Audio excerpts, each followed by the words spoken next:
Hola a todos, les habla José Rafael Escalante de Sentido Analítica y en este video les voy a compartir un poco sobre qué alternativas tenemos a nivel de solución de Power BI como herramienta analítica de datos de grado empresarial, cómo se mezcla con el autoservicio, qué tiene que ver la gobernanza, el modelado, la visualización y el despliegue en todo esto.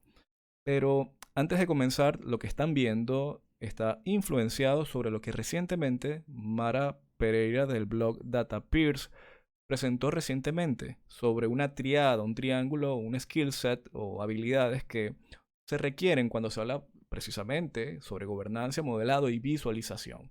Yo en este caso agregué lo que tiene que ver con despliegue porque lo estoy enfocando sobre lo que tiene que ver a nivel de creación, ¿no?, de este tipo de soluciones.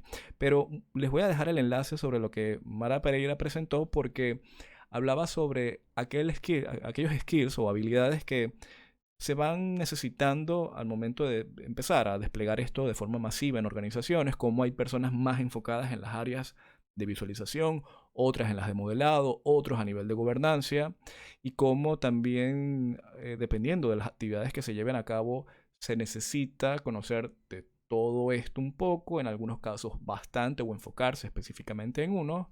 Hablaba también sobre conocimientos en T, aquellos unicornios o profesionales que tienen que de verdad moverse en múltiples aguas porque parte de su accionar lo requiere. Así que vamos a enfocarnos en esto. También tiene relación esto que les estoy enseñando acá, que en videos anteriores brevemente sobre algunos artículos relacionados a esquemáticas sobre despliegues analíticos en este tipo de plataformas también lo he explicado a nivel de artículos. Así que vamos a comenzar.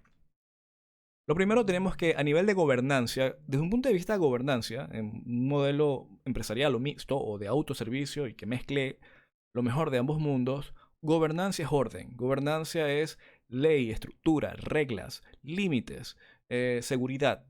Y la gobernanza adquiere múltiples matices o formas de manera de que uno puede definir hasta qué punto este tipo de usuario puede lograr hacer este tipo de eh, por así decirlo, acción dentro de lo que es un contexto de datos. Gobernanza normalmente en un contexto de Power BI se habla aquí. Por ejemplo, si nosotros creamos un modelo desde Power BI Desktop, no creándolo desde Azure Analysis Services o un Azure de forma local, ¿no?, sino desde Power BI Desktop, y empezamos a desarrollarlo, utilizamos por ejemplo DAX Studio, Tabular Editor. Aquellas personas que tienen acceso a instancias premium o premium por usuario pueden utilizar otras herramientas como ALM Toolkit, bla, bla, bla, bla, bla. Pero al final se genera el modelo tabular, es decir, el archivo como tal, el punto .pbs. Normalmente la gobernanza comienza a nivel de Power BI sobre todas las reglas, todo lo que rige el servicio de Power BI, porque el servicio de Power BI viene siendo el hogar donde este modelo analítico va a estar allí durmiendo y que todos los días, cada tantas horas, va a ir creciendo como si fuese una masa madre, una masa de pan, ¿no?, para hacer pan. Esas masas que están en las panaderías para crear panes. Así que desde el servicio se gobierna. ¿Y qué se gobierna? Se gobierna quién tendrá acceso a los datos. Cuando uno traslada un modelo a un espacio de trabajo o un cuarto específico, quienes van a estar en ese espacio de trabajo. Dentro de los espacios de trabajo puede de que hayan aplicaciones que son formas de distribuir masivamente datos, y posteriormente quienes de esas personas podrán seguir enriqueciendo, es decir, poder crear otros modelos o, por así decirlo, conexiones en vivo a este tipo de dataset o conjuntos de datos para que posteriormente puedan seguir llevándolos a espacios privados, ¿verdad? O, por ejemplo, crear un dashboard o un reporte que no originalmente ha sido creado, conceptualizado a nivel de lo que es el reporte. Cuando se habla de gobernanza, aquí en la parte superior, la gobernanza también tiene que, si vamos más atrás, la gobernanza no solamente puede verse desde el universo de Power BI, sino sobre todas las fuentes a las cuales nos estamos conectando. Aquí potencialmente pudiésemos hablar sobre aspectos de ETL, porque si bien es cierto que aquí comenzamos a crear el modelo analítico, los datos están de forma local, por ejemplo en la intranet de la organización o dentro de algún servidor de la organización, pero en la nube. Y la gobernanza también puede ir hacia atrás, pero enfocándonos en el universo de Power BI, normalmente entramos cuando ya hablamos del servicio. También tenemos otra parte que es bastante interesante cuando se habla sobre modelado de datos. Y modelado de datos en sí es la flexibilidad que ofrece el autoservicio. Recuerden de que cuando nosotros nos conectamos a fuentes de información, no necesariamente están ordenadas, están bien clasificadas o están justas como para empezar el análisis. La gran pregunta que aquí se hace uno desde un punto de vista organizacional o modelos empresariales es si el modelado de datos, por muy limpio que vengan los datos o muy ordenados, lo vas a hacer en Power BI Desktop con Power Query, transformaciones digamos ligeras, un par de columnas adicionales, quizás necesites una columna calculada de repente que haga una comparación de 2 o 3 tablas simultáneamente, equipare unos registros de los últimos 90 días y después esa columna te diga sí o no para poder filtrar de forma automática un proceso, algo que posiblemente hacerlo desde, digamos, una vista directa desde SQL o también poder hacerlo más atrás con flujos de datos podría ser lo correcto o no. Esto es algo muy situacional, pero el modelado de datos o se hace desde Power BI Desktop o se hace desde atrás todavía. Esto es algo que es reciente.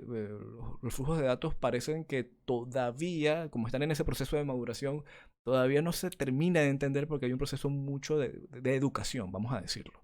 Hay que educar mucho a los usuarios sobre lo que se puede hacer cuando se trabaja con un modelado que está completamente disponible para toda la organización y no exclusivamente para un archivo .pbs que posiblemente al tú cambiar ese archivo pierdes todo lo que has hecho si lo quieres replicar en otro.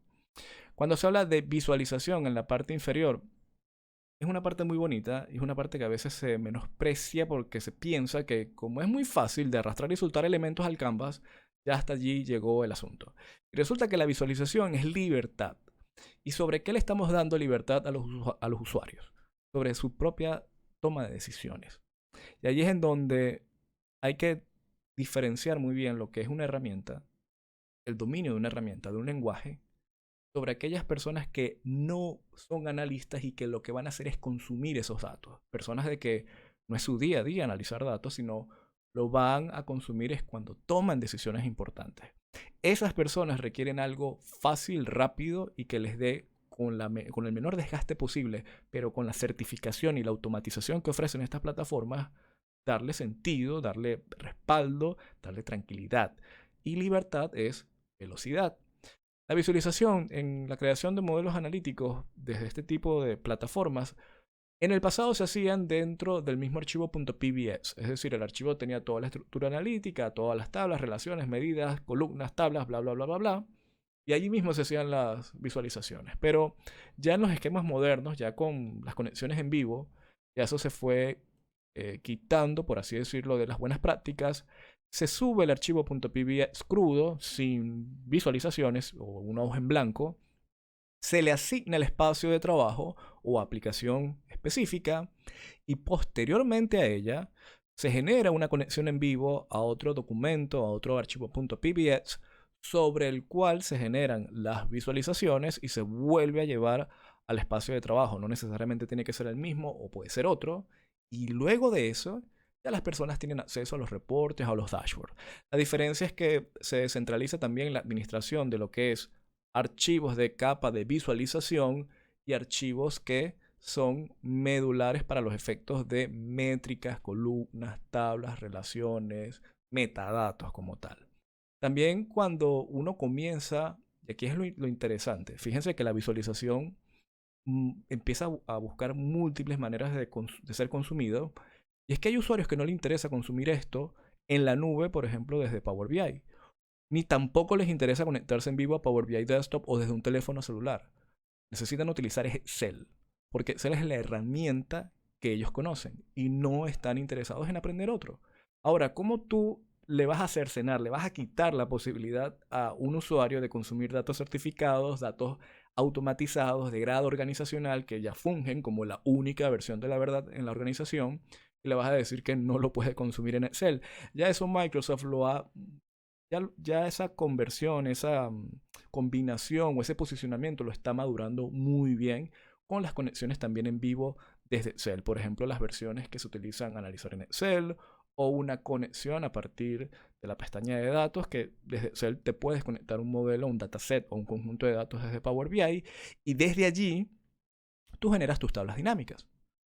Generas tablas dinámicas, puedes seguir enriqueciéndolo con otros valores dentro de Excel y puedes utilizar funciones interesantes como las funciones de cubo, si en caso de que quieras salir de la estructura de la tabla dinámica y crear un dashboard, un reporte, sin esa delimitación de campos de la tabla dinámica, sino crear celda por celda algo mucho más elaborado. Esto, desde un punto de vista de visualización de datos, puede llegar desde aquí. Puedes trasladarlo a un espacio de trabajo, puede ser consumido aquí en un reporte, un dashboard, lo puedes volver a llevar a un espacio privado para ti, lo puedes seguir enriqueciendo con nuevas medidas. Un usuario lo puede consumir en Excel, puede crear tablas dinámicas, lo puede volver a subir a su espacio de trabajo. Es decir, eso es la inteligencia empresarial moderna, la capacidad de darle la libertad, no solo analíticamente de crudos, de datos crudos, sino que visualmente puedan llegar a lo que originalmente en esa conceptualización inicial nosotros no definimos. Y cuando no se define es porque es imposible atarnos o pretender comprender todo lo que una organización que vive, que respira, que cambia, va a necesitar. Esa es la gran ventaja. Y al final, cuando se habla de despliegue, en esta parte izquierda, despliegue es velocidad.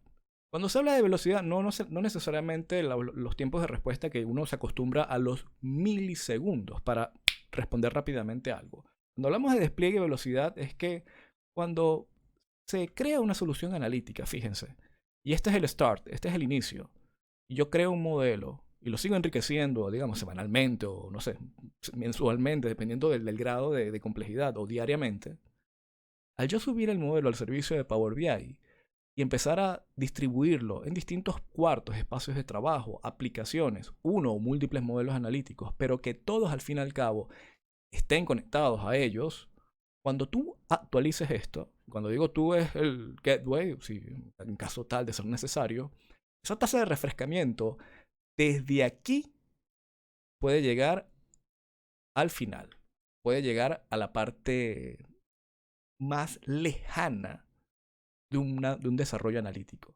Puede pasar por múltiples usuarios. Puede automáticamente con una velocidad que no lo vas a lograr, por ejemplo, con una distribución de correos electrónicos. Eso ya es el pasado. Entendamos esto. Ya enviar archivos es cosa del pasado para la visión de plataformas de inteligencia moderna de Microsoft. La velocidad de despliegue, la capacidad de llegar de aquí a múltiples usuarios es para Microsoft y para lo que ya se considera moderno neurálgico. Así que, si se dan cuenta, lo que es la gobernanza, el modelado, la visualización y el despliegue, independientemente de que cómo se vea, si primero es el despliegue y después del despliegue es la gobernanza, o el modelado lo vamos a hacer desde la base de datos por completo, o quizás algunos pasos los vamos a hacer ya dentro del modelo. La visualización lo dejamos de que cada uno de los usuarios haga lo que quiera, o les entregamos ya algo predefinido, que la organización define que esta es la manera en cómo consumimos datos. Vamos a establecer normas de visualización, vamos a establecer estándares, nos vamos a regir por algo. ¿Me explico? Esto empieza a crecer, pero parte mucho de la educación. Finalizo esta parte porque no se trata solamente de las herramientas que estamos utilizando, se trata de la forma en cómo nosotros vamos a tener que ir moldeando nuestra ejecución profesional. Y a partir de allí, de esa evolución profesional, de deslastrarnos de ciertos hábitos que causan conflictos y que necesariamente nos están quitando tiempo, nos vamos adaptando a ecosistemas mixtos que aprovechan lo mejor de las tecnologías actuales y que al fin y al cabo, ¿qué es lo que se busca? Simplificar, profundizar, ser más eficientes, más efectivos y mejorar, al fin y al cabo, nuestra calidad de vida.